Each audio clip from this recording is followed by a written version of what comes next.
So, there I was, elbow deep in a bin of discounted scarves at Maribel's, my workplace, and practically my second home, when I first heard his voice. "Hey, is this the line for the register, or are you just guarding the best deals for yourself?" I popped my head up, a bit annoyed at first. After all, snagging the best bargains required focus.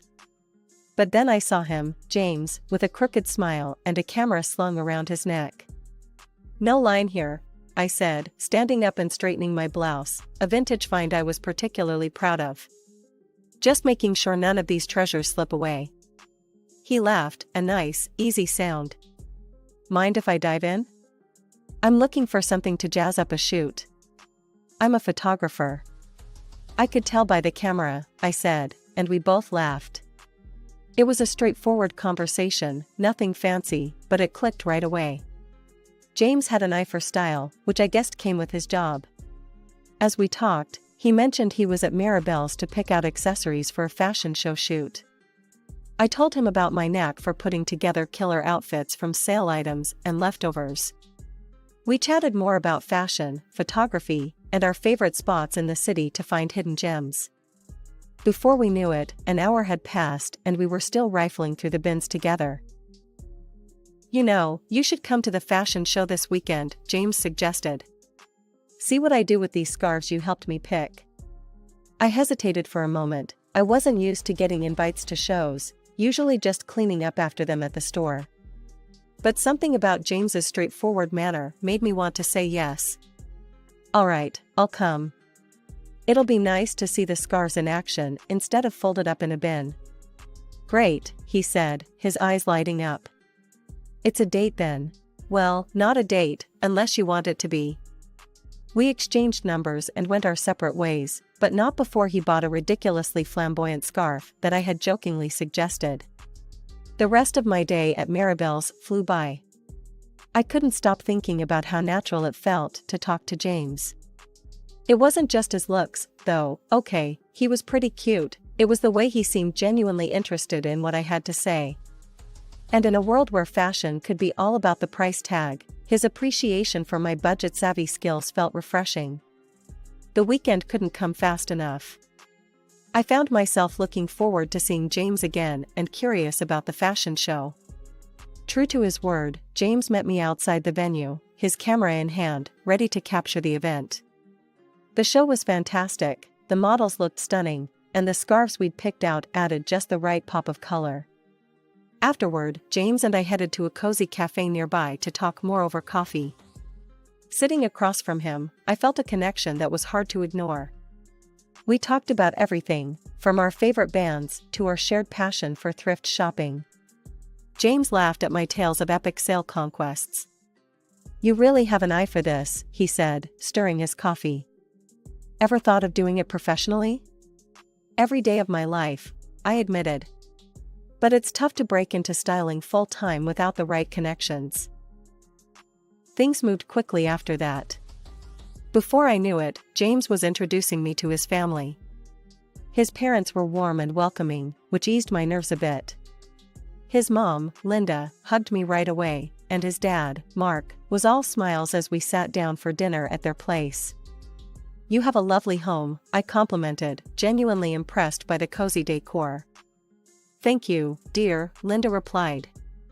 We tried to make it welcoming.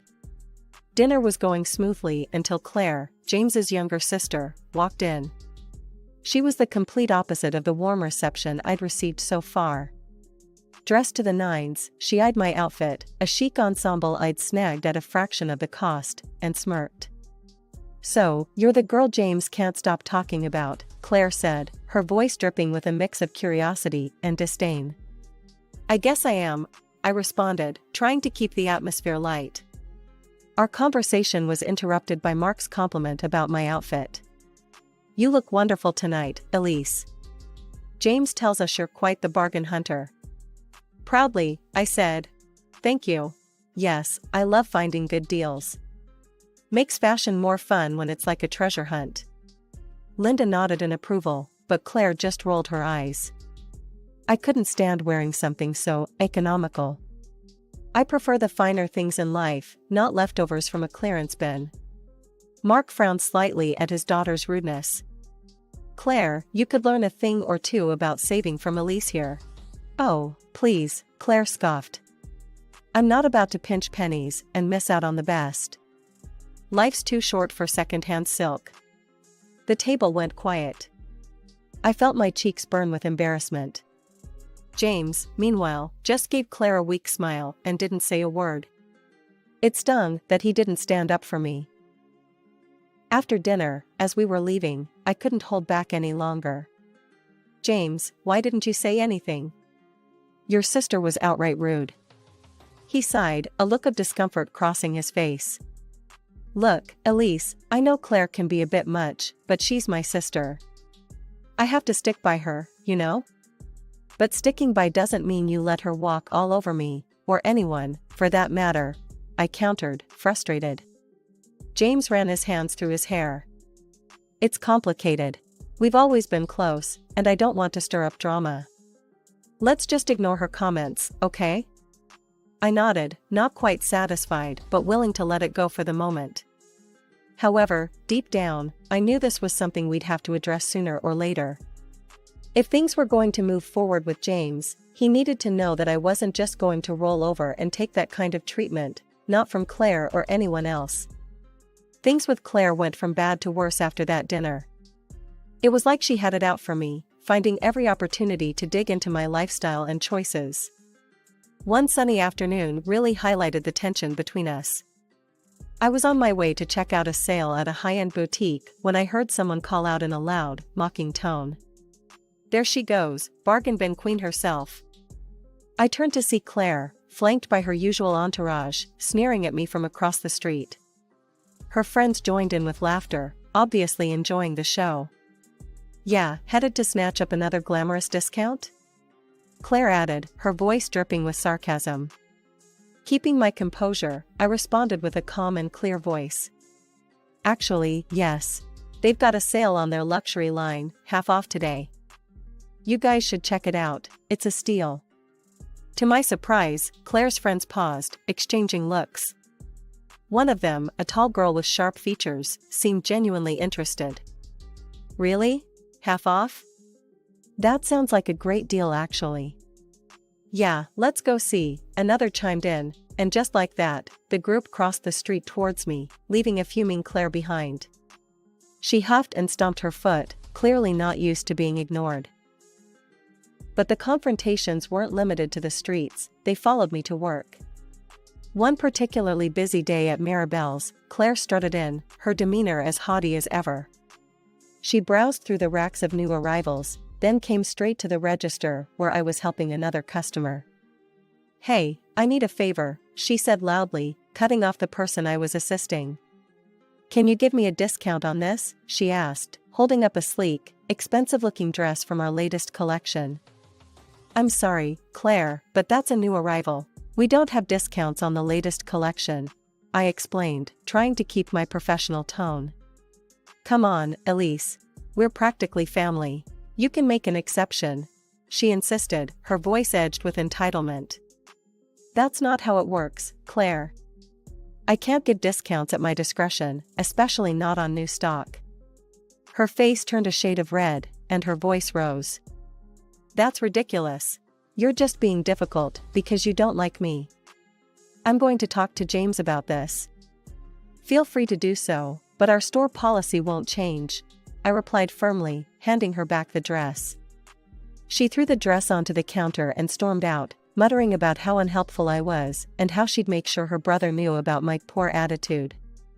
True to her word, James called me that evening, his tone frustrated.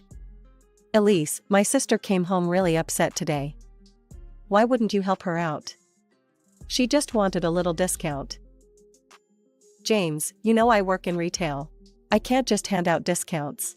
It's against store policy, and it could get me in trouble, I explained, trying to keep my voice steady despite my growing annoyance.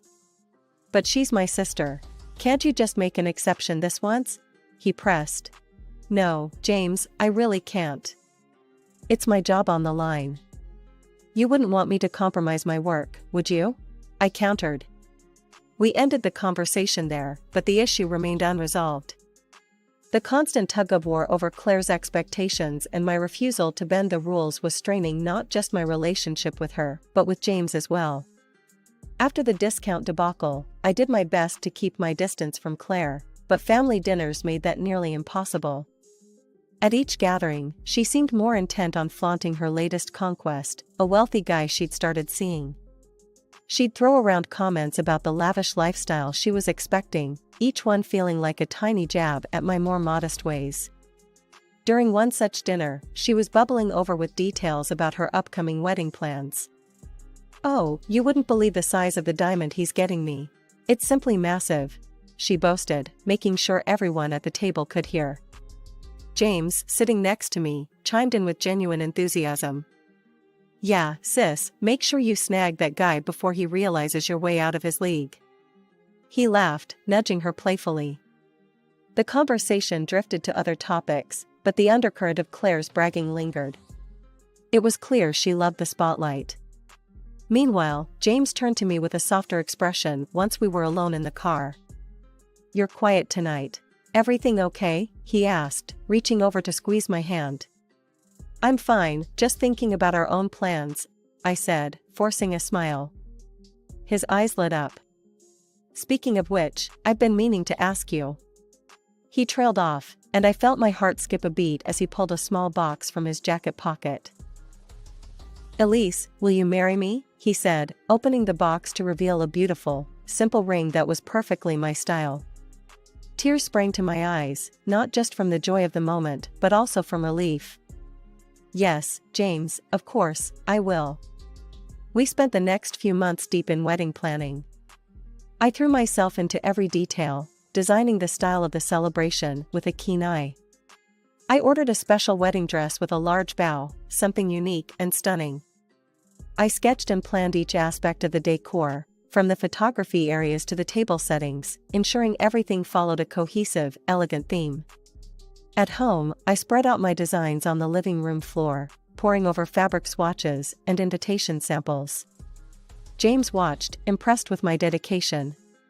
"This is going to be incredible, Elise. You have such a great eye," he said, leaning over to examine a sketch of the archway I designed. "I just want it to be perfect. I want our guests to feel as special as we will on that day," I replied, my eyes scanning the room, imagining how it would all come together. We kept all the plans and sketches in a folder at home, a folder that became more stuffed with ideas and confirmations as the days went by. Every now and then, James would flip through it, nodding approvingly at my latest additions or suggesting little tweaks. Things started to feel rushed when Claire announced her wedding date, which was suspiciously set for 2 months before mine. I couldn't help but think she was trying to upstage me. Meeting her fiance, a polite guy from a wealthy background, I figured he didn't really know what he was getting into. He seemed nice enough, but oblivious to Claire's competitive streak.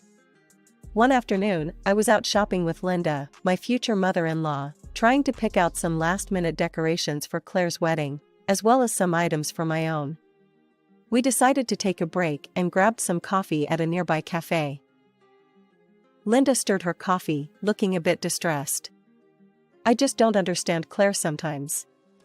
She's leaving everything to the last minute. It's like she doesn't care about the details at all." I nodded, sipping my own coffee. "Yeah, it's a lot to pull together a wedding." Linda gave me an awkward smile. "I hate to impose, especially with your own wedding coming up. But maybe you could give her some advice? She seems to respect your style, even if she doesn't show it." "I can try," I said, though the thought of working closely with Claire on anything filled me with dread. The opportunity came up at a family dinner later that week. The atmosphere was tense, as usual, thanks to the underlying rivalry that Claire seemed keen on fostering. During dessert, Linda brought up the topic. "Elise has been doing such a wonderful job planning her wedding," Linda began, casting a meaningful glance my way. "Maybe she could give you some tips, Claire?" Claire, who had been halfway through bragging about her honeymoon plans, paused and looked at me. Her expression was hard to read. "Thanks, but no thanks, Mom. I've got it covered." Relief washed over me, and I quickly chimed in. "Of course, whatever works best for you." Yeah, I want my wedding to be unique, you know? Not like anyone else's, Claire added, a bit pointedly. The conversation moved on, but the jab lingered in the air. I just shrugged. If Claire wanted to take on everything herself, that was fine by me. Less drama to deal with. As the days ticked down to Claire's wedding, I threw myself into finalizing my own plans. My days were filled with calls to vendors, fittings for my dress with the large bow that I adored, and meetings with the decorator to ensure every detail was perfect. The moment I arrived at Claire's wedding venue, my heart sank. It was like walking into a mirror image of the wedding I had been planning for months. The floral arrangements, the decor, even the small touches I'd prided myself on choosing were all there, as if lifted straight from my sketches. Can you believe this? It's all so gorgeous, Linda exclaimed, completely unaware of the origin of the designs. I barely managed a nod, my eyes scanning the setup. It was more than just resemblance, it was a carbon copy. My mind raced, trying to understand how this could have happened. Then, Claire and her fiance made their entrance, and my breath caught in my throat. She was wearing the exact dress I had custom ordered, down to the last detail, and clutching the bouquet I had so carefully designed. The sight was a gut punch. I pulled my phone out and dialed James, my hands shaking. James, where are you? We need to talk. Now. He picked up, his voice strained. Hey, I'm at the back with the guys. What's up? How could Claire's wedding look exactly like what we planned? The decorations, her dress, even the flowers, how, James? There was a pause, a moment of silence that felt like an eternity. Elise, it's all a misunderstanding. You're overthinking it. Overthinking it? I could hardly believe what I was hearing. I needed answers, and I needed them now. Ending the call, I marched over to where Linda was standing with Claire and her groom, just as another relative was gushing about the decor. It's just stunning, Claire. The creativity here is amazing. How did you come up with all this? They asked, their voice filled with admiration. Claire glanced at me, her smile faltering for a moment before she regained her composure. Oh, you know, I've been planning this for months. Wanted to keep it a surprise. I couldn't hold back. Really, Claire? When did you start planning? Because it looks exactly like the plans I have at home. The ones I showed to James. The area went quiet. Heads turned. Claire's face turned a shade of red, but it was James's reaction that caught my attention. He hurried over, his expression pleading. Elise, let's not do this here. It's her big day, he whispered, trying to lead me away by the elbow. Ignoring his attempts, I pressed on. No, James. I want to know why my wedding, our wedding, has been replicated here today. Linda, looking between us, finally spoke up. What's going on? Elise, are you saying these are your ideas? Yes, I said firmly. Every single one of them. And the dress. That's my dress, the one I chose for our wedding. The crowd murmured, and Claire's husband looked between us, confusion written all over his face. James finally spoke, his voice calm but cold. Elise, the wedding is months away. I thought it wouldn't matter. Claire liked the ideas, and it saved money. The guests watched, some with open curiosity, others with discomfort. Linda looked devastated, her hands covering her mouth. I stood there, the weight of the betrayal sinking in. Not just Claire's, but James's, the man I was supposed to marry, who had so casually handed over my dreams to appease his sister. James, how could you think it's okay to give my wedding dress to your sister? I demanded, my voice sharp enough that it drew more eyes toward us. It's just a dress, Elise, he replied, his tone dismissive, which only fueled my anger. You can wear it again, and no one will remember by the time we have our wedding. It's not a disposable item. My shock at his response was palpable. Not disposable? That's not the point, James. It's about respect, about the promises we made to each other. How could you disrespect me like this, for her? I gestured toward Claire, who stood a few feet away, a smug smile playing on her lips. Seeing my distress, she couldn't resist gloating. I just wanted to look beautiful today, and I did. Thanks for the dress, by the way. It's nice to know I'll wear it before you do, makes it extra special, doesn't it? Her words were like a slap in the face. The crowd murmured, some in shock, others unsure of where to look. I'm not doing this, James. I can't marry someone who thinks so little of me, someone who sacrifices my happiness for his sister's whims, I said loudly, my voice steady despite the turmoil inside. Before he could respond, his parents stepped forward. Linda looked heartbroken. Mark's face was set in a hard line of disapproval. James, what you did was wrong. You should have stood by Elise, not undermine her, Linda said, her voice tinged with sadness. Mark chimed in, his tone harsh. And Claire, we are ashamed of your actions. Stealing someone else's ideas, gloating about it. That's not how we raised you. Finally, the groom's parents, who had been quietly observing, spoke up, their words grave and full of disappointment. You can't start a family life based on lies, Claire's future father-in-law stated sternly. Hearing this, Claire lost any semblance of control. I don't care about any of you. I'll do what I want, she screamed at her in-laws, her voice shrill and filled with defiance. It was the last straw for her groom. He stepped up to the microphone, his voice loud and clear. I can't do this. I can't marry into deceit. He looked directly at Claire, his decision firm. I'm sorry, but there will be no wedding today. The reaction was immediate. Claire's face crumpled, and she started yelling at him, at her parents, at anyone who would listen. James, ever the peacemaker, tried to soothe her, but the damage was done. His parents looked on, dismayed and disappointed. This is all your fault, Elise. James spat out, his words laced with blame. You ruined my sister's wedding day. No, James, I said, my voice calm but cold. Claire ruined her own wedding day. And you chose not to see what was happening because you didn't want to upset her. I walked out, not looking back, the sound of arguing fading behind me.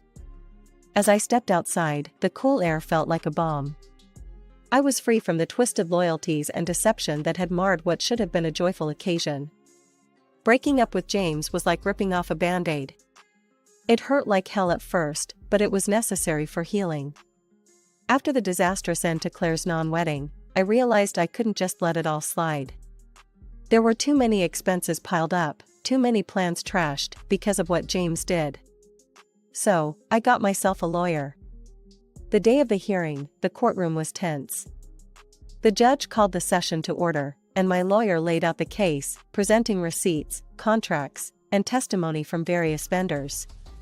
But the turning point came when Linda, surprisingly, agreed to testify. Her presence gave me a jolt of confidence. Linda, can you tell the court about the events leading up to the wedding that didn't happen? My lawyer asked. Yes, Linda started, her voice steady, but filled with regret. My son gave his sister the wedding dress and decorations that were meant for Elise's wedding. It was done without Elise's consent. I was very disappointed. And in your opinion, did this action directly affect Elise's decision to cancel the wedding? The lawyer continued. It did. It was the last straw for her, and honestly, I can't blame her, Linda replied, casting a sad glance my way. The judge nodded, jotting down notes. James's lawyer tried to paint it as a minor misunderstanding, but the evidence was overwhelming. After a long deliberation, the judge ruled in my favor. The court finds for the plaintiff. It is clear that the actions of the defendant led directly to the financial losses and emotional distress suffered by Ms. Elise. With the compensation I received, I did something I should have done years ago. I enrolled in a stylist course specializing in wedding fashion. The money helped me quit my job at Maribel's, giving me the freedom to focus entirely on building my dream career. Months later, my phone buzzed with appointment requests and messages from clients. My services were in demand, my ideas fresh and respected. One afternoon, while arranging some portfolios, my phone rang. It was Linda. Elise, I just wanted to say. I just wish things could have been different, you know, with James and everything. Me too, I said, though part of me wasn't sure. If not for that disaster, I might never have found my true path. Hanging up, I looked around my new studio filled with fabric swatches and glowing testimonials from happy clients. I was exactly where I needed to be, doing what I loved.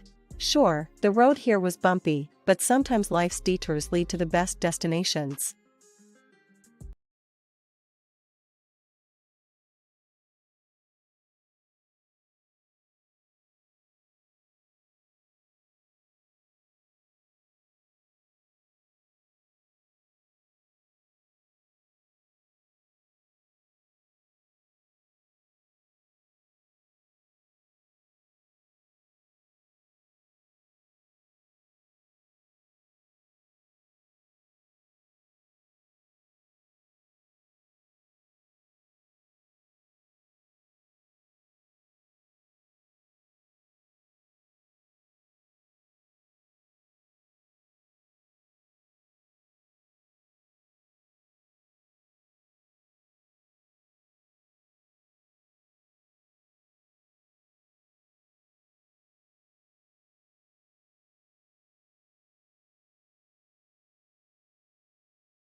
Sometimes I cannot breathe when you look at me like that. I'm falling in. You don't even have to speak. I'll be calling out your